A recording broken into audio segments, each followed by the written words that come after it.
So, welcome to this workshop where we're going to explore the topic that I find is perhaps the most important and interesting area that we can explore and study as human beings, which is about communication.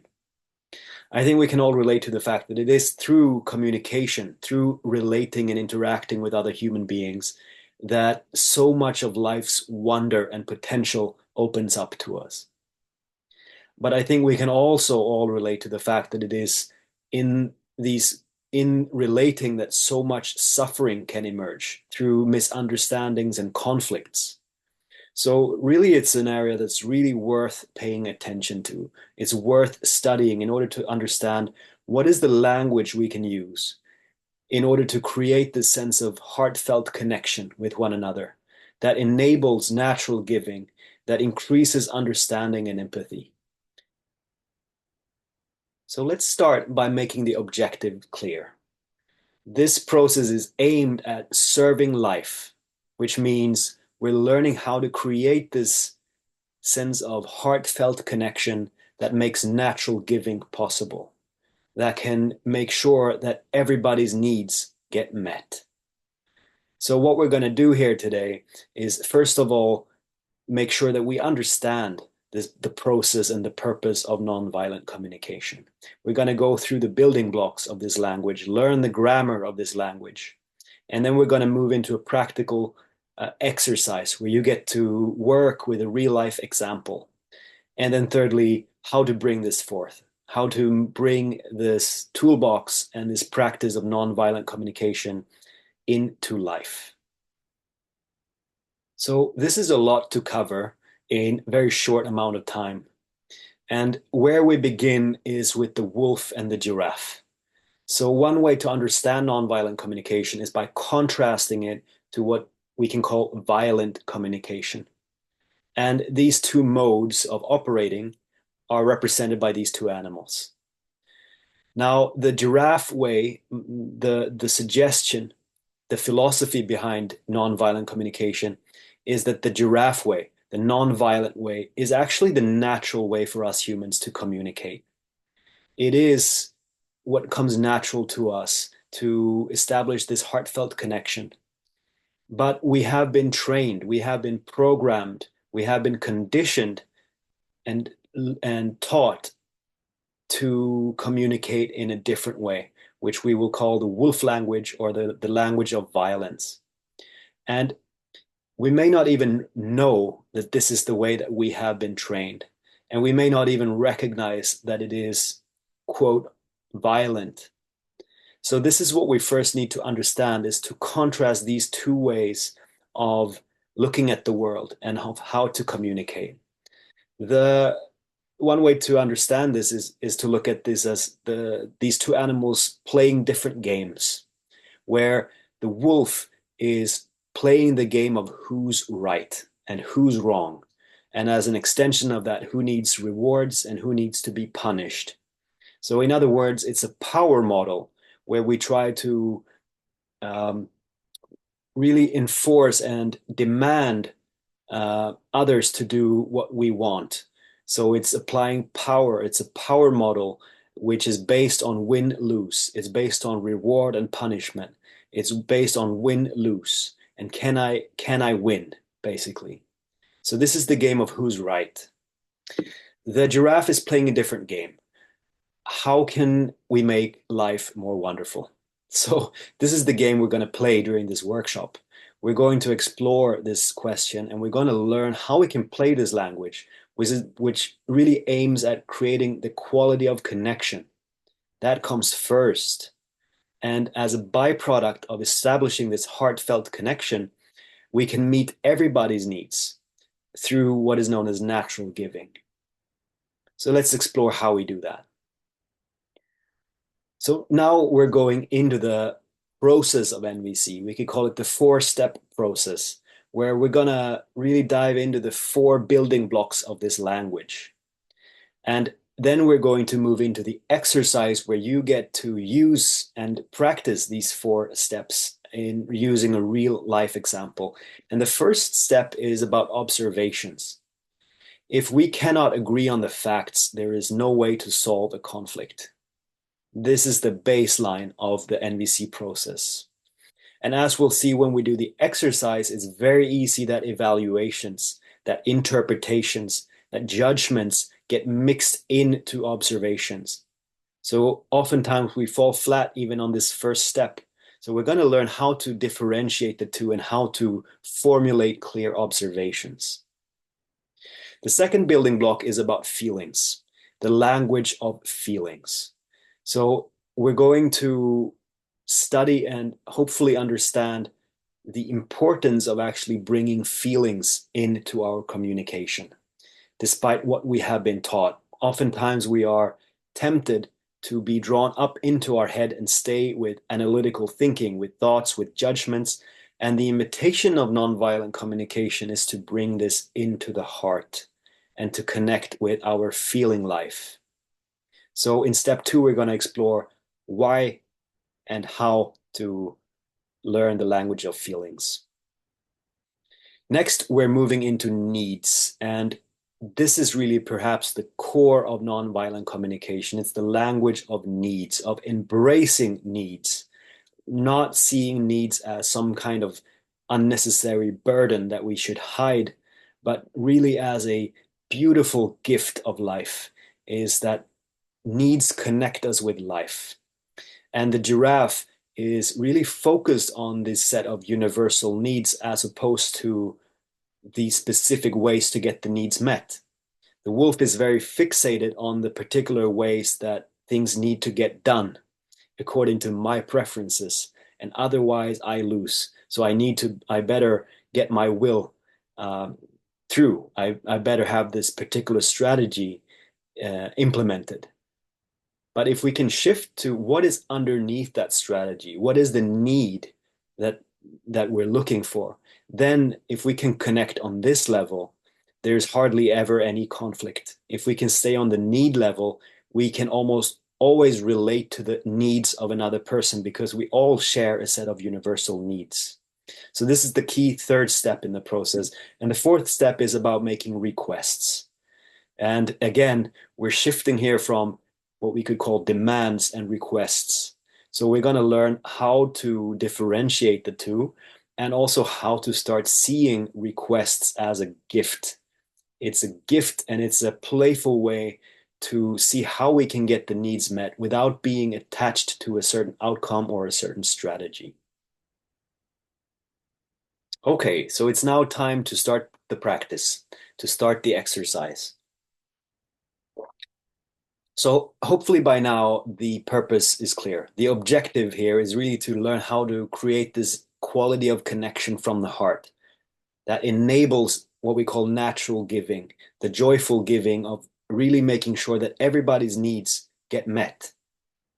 So we're shifting from the wolf language and we're starting to practice the language of the giraffe.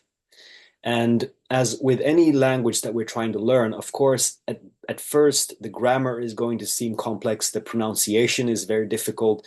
So we might feel a little resistance to using it.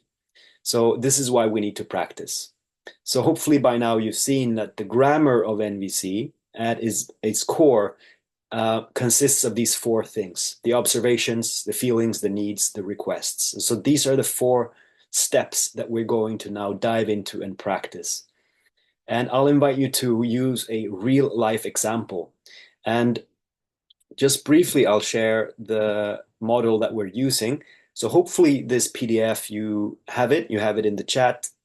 If for some reason you're watching this video afterward and you don't have the material, feel free to reach out so that you can get access to the accompanying material that supports the workshop. So this is the general outline: the observations, the feelings, the needs, the requests. So we're going to start with step number 1, which is about observations. So to begin this exercise, you're invited to scan your life for a relationship that you'd like to look at. Perhaps it's a relationship with a coworker, with a parent, with a child, with a friend, with a lover. It could be anyone where you have some ongoing relating happening. So it may be something that's alive in you now. There's perhaps a conflict, It can be really any relationship that you'd like to look at today. So begin by choosing one relationship, and we're going to look at one specific example. So perhaps you have something that pops up for you in your mind that you'd like to look at. Perhaps it's a little difficult to choose something. So just take your time and select one relationship and one situation. Again, you don't need to overthink this. This is just one way to run through the process, and then afterwards you'll be able to, you'll learn the grammar, so then you can apply this process to really any situation in life. So begin by choosing this relationship and perhaps seeing this person in front of you. And then you're going to choose one observation, just like the exercise says. Choose one thing that this person does that somehow triggers you, that you don't like, that you'd like to really examine in this practice. So again, there may be many things the person does, but to learn the process, we're going to choose one, and we're going to stay with an observation. So you can think of it as something that is objective, something that could be picked up by a video camera or a recording, something that you can all agree on, that these are the facts. This is an observation.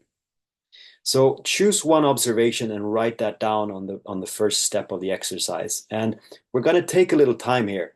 And in the meanwhile, while you work on this first step, I'm going to play a clip with the founder of nonviolent communication, Marshall Rosenberg, where he talks about this difficulty that's often there, where evaluation tends to get mixed into the observations. So this perhaps can be a little inspiration for you as you write down this first step of the practice.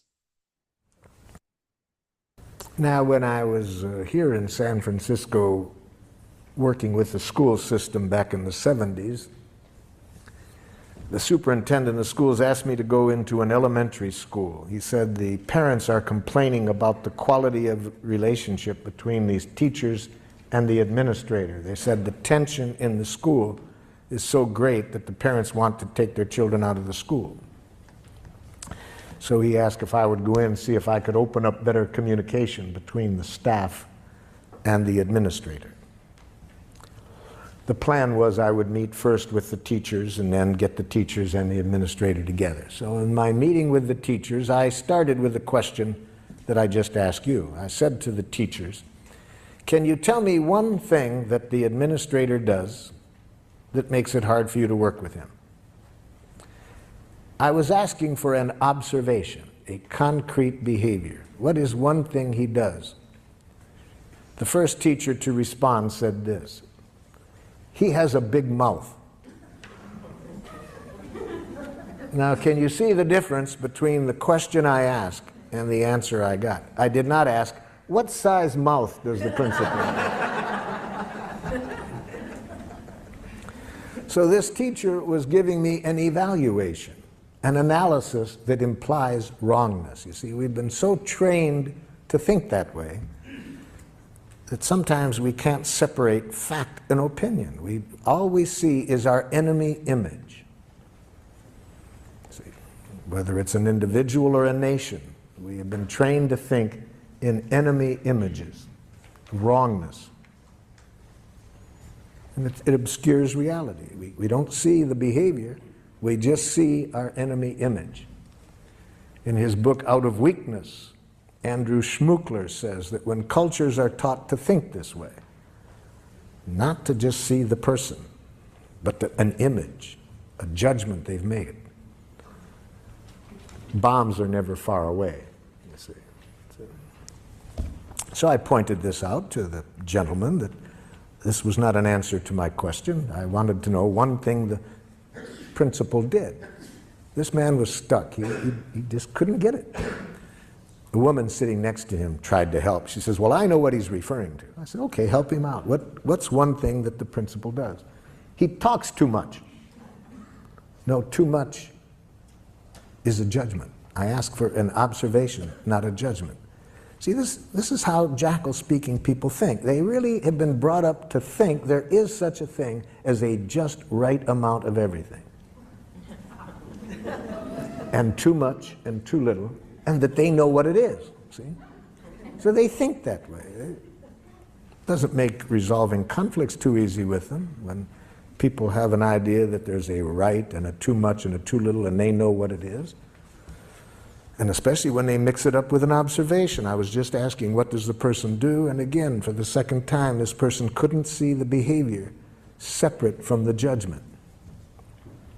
A third person tried to help. Well, I know what they're talking about. Okay, what? He thinks he's the only one that has anything worth saying. No, telling me what you think he thinks is an evaluation you're making of what you think is going on in his head. I was asking for what does he do? A fourth woman said, he wants to be the center of attention all the time. I said, now you're giving me a judgment or a diagnosis of his motives. Even if it's accurate, it's a diagnosis of his motives. It's not an observable behavior. My question was, what does he do? Now the entire faculty sits there quiet. Nobody can answer the question. And one of the women said to me, boy, Marshall, that's hard to do. Yes. In fact, the philosopher Krishnamurti says that to observe without evaluating is the highest form of human intelligence, you see. So those of us who have been taught to think in these enemy images, immediately to think right, wrong, good, bad, normal, abnormal, appropriate, inappropriate, to this, to that, we can't see reality. All we see is our enemy images. Well, with great help, with great effort on my part, I finally got them to get rid of the images and answer this simple question: what does he do? There was several things, but the one that they wanted particularly to start working with him on was this: that during their once-a-week faculty meetings, regardless of what was on the agenda, he would relate it to a war experience or a childhood experience. And the average meeting lasted 20 minutes longer than it was scheduled. Okay, that answered my question of what he did. He talked about war experiences, childhood experiences, rather than sticking to the agenda. I said, have you called that to his attention? They said, well, we can see now that when we tried to talk to him about it, these other judgments get mixed in, and he gets defensive. So they thought it would be a good idea to talk to him about it, but they asked if I would be at the meeting just in case. So I attended their next staff meeting, and I saw rather quickly what they were talking about, because almost as soon as an issue came up, the principal would say, oh, that reminds me of a time, and he would start to tell a story. And I was waiting for somebody to confront him on this in Giraffe, but instead of that, there was a lot of nonverbal jackling going on. People were going like this, rolling their eyes, poking the person next to them, yawning, looking at their watches, holding the watches up to the ears.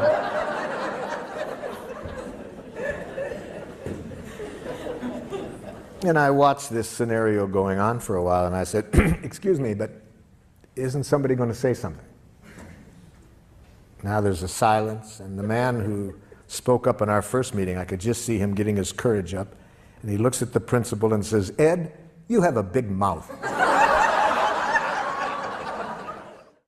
So as we can see, and perhaps your experience doing the exercise, is not always easy to discern what the pure observation is without mixing in the evaluations. So if you're watching this video, there aren't any interactive sharings of these steps, but you'll be able to do the exercise yourself. Perhaps you're doing it with someone, or perhaps you could just pause the video and do the exercise in your own pace and in your own way. So really see what that observation is if you strip out the evaluations. And again, the invitation is to stay connected with the heart, with that intention of really establishing the quality of connection and trusting that that connection will be able to resolve the conflict, or will be able to find solutions that get everybody's needs met. So the invitation is to stay with the heart and to drop that enemy image that is implying wrongdoing of someone else. So now we've established the foundation, which is the observable facts of the situation. And you can communicate these facts in a way that you can both agree to. Then we move on to step 2, and the invitation is to stay in the heart, because where we are in touch with our feelings is through the body. So now this is an encouragement to learn the how do you say, the fluency of the feeling language. We're going to need to reconnect with our feelings. For most of us, this is not very easy to do, because I think generally growing up and also in society at large, we're not exactly encouraged to express and to live out our feelings that we learn as small kids. I see this working in a kindergarten at times. I can see this sometimes in subtle ways, that when we're very young and we don't get met in our feelings, we get the subtle message that feelings are wrong somehow, that feelings should be avoided. And after many years of conditioning, of course, we lose touch with our feelings. So what we need to do when we're learning the giraffe language is to reestablish the connection with our feeling life. And we need to be able to express our feelings. And this is what we're going to do in step 2. So here is the list of feelings and needs that we're going to use as a support for step 2 and 3 in this process. So hopefully you have this material with you, and you can use it as a support when you go through this process. So we're going to identify the feelings that is stimulated by this observation. So we're going to connect step 1 with step 2. So when you see this person doing what you wrote in step 1, what is the feeling that is stimulated? We're going to identify maybe 1, 2, or 3 feelings that is stimulated by this behavior, with the understanding that it is not the responsibility of the other person. We take responsibility for our feelings, and we're not accusing the other person of making us feel this way. Ultimately and fundamentally, someone else can never make us feel in a certain way. It is the way that we react. They might be able to stimulate feelings, but they're not the cause of the feelings. So we need to be able to understand this, that we take responsibility for our feelings. And the stimuli of the feeling is this observation, and also the way that we interpret and we think about what's happening that is often causing the feelings. So again, staying with this heartfelt intention to create a connection with the other person, we just want to let that person know what is happening in me. Okay? So as you fill in step number 2, you're going to identify the feelings. On this list, we see on the top right, we have feelings that are associated with the needs not being met. These are generally constricting feelings, somehow unpleasant feelings, which signals that the needs are not met. On the top left side, we have feelings that are associated with the needs being met, so expansive and pleasant feelings. So using this list now as you do step 2, identify 1 or a few of the feelings that are stimulated by the observation. So here you may pause the video as you complete step 2. While I give you some time to complete it, I'd also like to share another piece of material that you should have access to, that is clarifying one common mistake when we try to identify our feelings. And this is what we might call pseudo feelings or feeling thoughts, where our thoughts and judgments get mixed into our feelings, and we think that we are communicating a feeling, but in actual fact, it is a thought. It is evaluations or judgments being mixed into the feeling that we are expressing. So you might use this as a checklist just to see if these are words that you've used when you try to identify your feelings. Perhaps you feel abandoned, blamed, you feel criticized, you feel harassed. These are pseudo feelings because, as you might see when you look closer, they somehow imply wrongdoing on the other person. They imply that the other person makes us feel this way. But remember, our feelings are not about the other person. We're just sharing what's happening in me without reference to the other person. So if I say that I feel attacked, probably the feeling underneath that is something more like anger. I may feel afraid or I may feel angry. And then on the right side, we might see suggestions for what are the needs underneath. I may have a need for safety, so I feel angry or fearful. And then my interpretation is that the other person is attacking me. But remember, we're trying to identify the feelings stripped away from the thoughts and the judgments. So you can use this list just to identify if your feeling is an actual feeling or if it's a pseudo feeling. So I'll give you a little time to finish step number 2. And in the meanwhile, you may pause the video or do what you need, and then we'll move on to step 3. So now as we move to step 3 in the process, we're going to enhance our need literacy. We're going to improve our ability to express our needs. Again, this is something that in the Wolfland, the way that I think many of us can relate and have been brought up by our parents, our society, by teachers in school, is not to put so much emphasis on our needs. I think many of us have this conscious or subconscious judgment toward needs that they are somehow bad or ugly, that they are a burden to other people, and that the fewer needs we have, the better. And this needs to be turned upside down in order to learn the language of the giraffe, because needs are a gift. They connect us with life. And we can look at feelings as signals as to whether our needs are met, right? So you could see on this list of feelings that if the needs are not met, we feel contracted. We have a set of feelings that are signaling that the need is not met. And then we have a set of feelings that are signaling that our needs are met. If we feel expansive, so these more pleasant feelings. So as we move to step 3, we're starting to see this red line moving through the process from observation to feeling to need. So now in step 3, as it says in the exercise, picture that you're speaking to the person and you would like to express first the observation. So when you do X, I feel this way, and then you enter the feeling, because I need, and then you enter the need. So this is the model which you have in the practice on step 3. What are the needs that underlie your feelings and that are really there in what are you needing in this particular situation with this person? So again, you can use this list as a support for you when you identify the needs.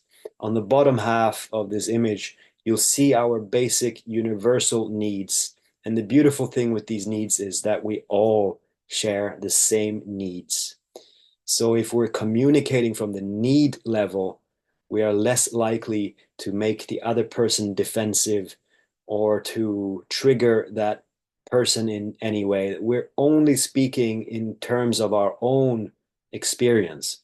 What am I feeling in this situation and what am I needing? So spend a little time to identify the need, and you may stay connected with the body as you go through the needs, and the body will often signal when you're getting close. So take a little time to identify the needs of yours in this situation. So we moved through the first 3 steps of the process. We're staying in our hearts and we're taking responsibility for our experience, for our feelings, our needs. We're not expressing our needs as some kind of moralistic judgment about what the other person did. We're simply expressing our needs in order to be understood, to create to express ourselves in a way that makes it easier for the other person to hear us, to feel us, and to establish this heartfelt connection between us. So we're communicating the observations, the feelings, the needs, and in some ways how that behavior of the other person does not serve our needs without mixing in moralistic judgments. And then as we move into step number 4, we're moving into requests. So remember the wolf and the giraffe, that we're shifting from demands to requests. And sometimes these can be tricky to differentiate. Sometimes we think we're placing a request, but actual fact, it's a demand. And the only way to tell the difference is how do you react if the other person is unwilling to meet your request. So quite often, we that's where we learn if it's a demand or a request.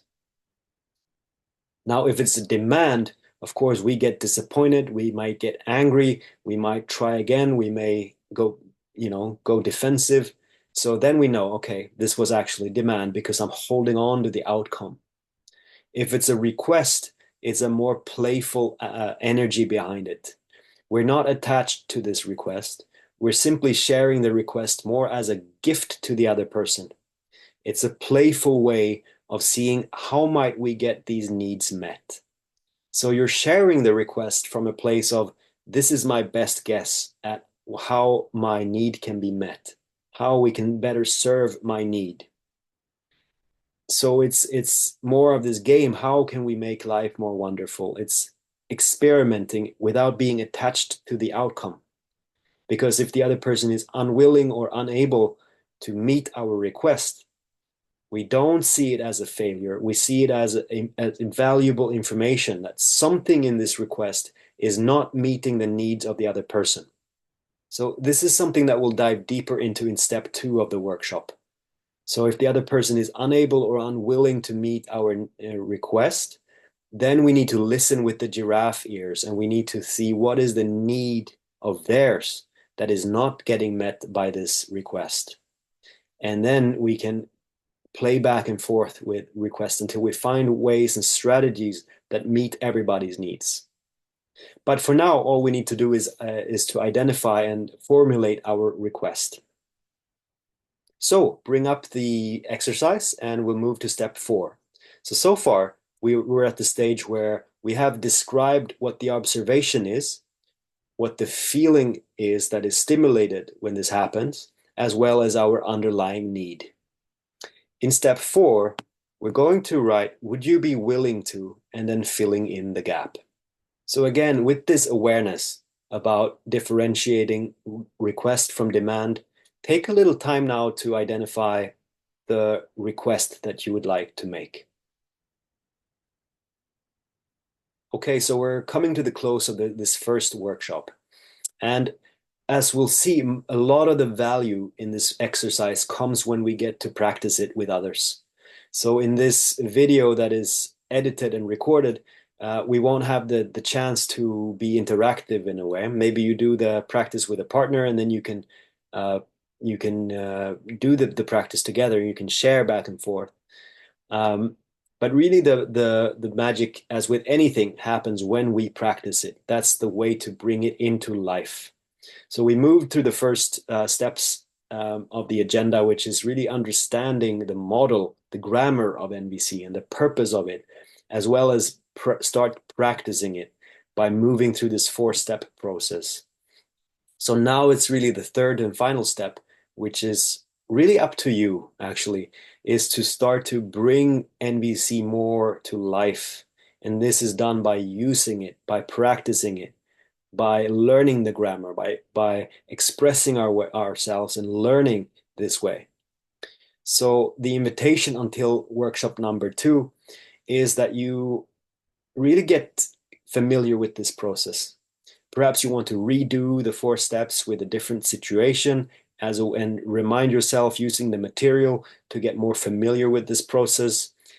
Maybe if you're doing this with someone, then you have a practice partner. Perhaps you'd even like to take that step to share with this person that you are using in this example, to actually express what you just wrote down and to see what is that response that you get back, because this is really valuable learnings that we can then bring into workshop number 2.